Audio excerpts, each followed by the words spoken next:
आऊज़बिल्लाहिमिनश्शैतानिर्रजीम बिस्मिल्लाहिर्रहमानिर्रहीम। अस्सलामु अलैकुम डियर स्टूडेंट्स। आज के इस इम्पोर्टेंट वीडियो में मैं आपको अपने नोट्स के बारे में बताऊंगा और इसके अलावा साथ ही इस वीडियो में आपको गेस्ट भी दिखाऊंगा। सिर्फ 5 सवाल अगर आप मेरे नोट्स में से तैयार करेंगे तो आप मॉडर्न पोइट्री के पाँचों सवाल क्लियर कर सकेंगे। एक और दूसरा कि आपने कौन कौन से सवाल तैयार करने हैं ये भी इस वीडियो में दिखाऊंगा हर राइटर के। सबसे पहले मैं आपको बताता चलूँ कि मॉडर्न पोइट्री में 5 किस्म के सवाल एग्जामिनर आपके पेपर में पूछ रहा है।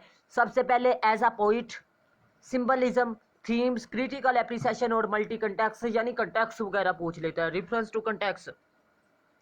अब इन पांचों पर मैंने एक एक सवाल तैयार किया है तमाम राइटर्स के लिए। अगर आप वो तैयार कर लेते हैं तो आपका पेपर क्लियर हो जाएगा। सिर्फ कंटेक्स्ट आपको तैयार करने पड़ेंगे क्योंकि हर पोइम का कंटेक्स्ट अलग अलग है। अब आपको बताता चलूँ as a poet William Blake की बात करें तो इसका एज अ रोमांटिक पोइट पर सवाल पूछ लेता है और इसके अलावा यूज़ ऑफ सिंबलिज्म पर सवाल पूछ लेता है। तीसरा मेजर थीम्स पर सवाल पूछ लेता है। क्रिटिकल एप्रिसिएशन किसी भी पोइम का पूछ सकता है और इसके अलावा कंटेक्स्ट रिफरेंस टू कंटेक्स्ट पूछ सकता है। ये विलियम ब्लेक के अहम सवाल थे। अब जॉन कीट्स की बात करें तो इसमें से एज अ प्योर पोइट पूछ सकता है जी, एज अ रोमांटिक पोइट पूछ सकता है जी, नेगेटिव कैपेबिलिटी पूछ सकता है जी, ठीक है। और इसके अलावा आपसे पूछ सकता है मेजर थीम्स ऑफ कीट्स आपसे पूछ सकता है, क्रिटिकल एप्रिसिएशन पूछ सकता है, ठीक है। ये कीट्स के सवाल भी हो गए क्लियर। अब एस टी कोलरज की बात करें तो इस बेस से आपसे सवाल पूछता है as a romantic poet S T Coleridge. और दूसरा सवाल पूछ लेता है जी सुपर नेचुरलिज्म इन कोलरज और इसके अलावा मॉडर्न थीम्स इन कोलरज और सिंबल्स इन कोलरज और इसके अलावा critical appreciation of any poem of S T Coleridge, ठीक है। इनमें से आपका सवाल पूछ लेता है। अब मैं आपको बताता चलूँ तमाम राइटर्स के लिए 5 राइटर्स हैं आपके पेपर में शामिल तकरीबन, और 5 राइटर्स के लिए आपने सिर्फ और सिर्फ 5 सवाल तैयार करने हैं, ठीक है। और आपको बताता चलूँ कि हर राइटर में से 5 सवाल बनते हैं और ये 5 सवाल मैं स्क्रीन पर बता रहा हूँ। एज अ पोइट सिंबलिज्म वाला और थीम वाला और क्रिटिकल एप्रिसिएशन वाला और मल्टी कंटेक्स्ट वाला, रेफरेंस टू कंटेक्स्ट वाला, ठीक है।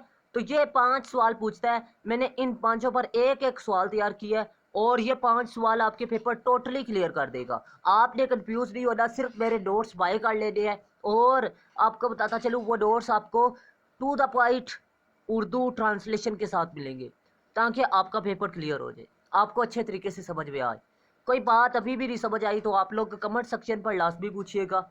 और इसके अलावा आपको बताता चलूं कि इन कंटेक्सिस में, इन सवालों में, ठीक है, आपको कोटेशन भी मिलेंगी और सिर्फ आपने राइटर का नेम चेंज करना है। उसका महसूस ही नहीं होगा एग्जामिनर को कि आपने मल्टी सवाल तैयार किया है। एक अहम बात बताता चलूँ, अगर एमए इंग्लिश और सीएसएस की अगर आप तैयारी करना चाहते हैं या पीएमएस की तो आप लोग लाजमी कंटेक्ट करें। सिर्फ 6 सवाल मैंने ऐसे के लिए तैयार किए हैं, सीएसएस के ऐसे के लिए 6 सवाल या 6 ऐसे, ठीक है। तो आपने कंफ्यूज नहीं होना और इसे मुश्किल नहीं लेना। और सीएसएस की आप लोग तैयारी करें एमए इंग्लिश के पेपरों के फ़ौरन बाद। 3 माह बाद आपके पेपर हो जाएंगे और 3 माह में आपकी सीएसएस की तैयारी अच्छे तरीके से मैं करवा दूंगा। अगर आप लोग इंटरेस्टेड हैं तो लाजमी कंटेक्ट करें मेरे व्हाट्सअप नंबर पर।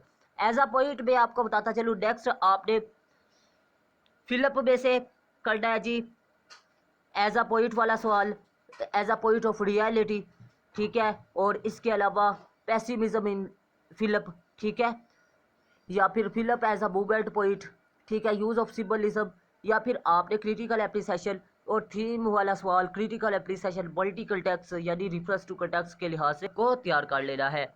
अब हेडिंग की बात करें तो इसमें से नॉन